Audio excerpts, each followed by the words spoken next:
Ko'k kitni bilasizlar, eng katta maxluqot hisoblanadi. Uzunligi 33 metr, og'irligi 150 dan 170 tonnagacha bo'ladi. Yuragini og'irligini o'zi 600 kilo ekan. Tilining og'irligi 2 tonna.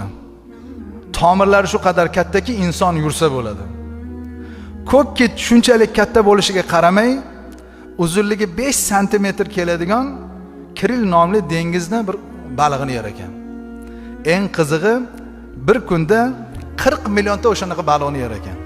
Bu 3,5 tonna degani ekan. Sizga savol. Nechta kit bor ekan? Shuni ham sanab chiqishibdi bu olimlar. Hozir tepadan kosmosdan ko'rib ham biladi-da soni.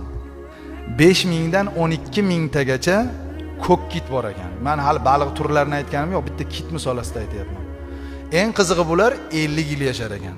Kuniga 3,5 tonna baliq yeydi, soni 12000 ta, 50 mingga ko'paytiring. Kim rizq beryapti bunga? Uyimizga ikkita mehmon kelib qolsa qachon ketar ekan deymiz.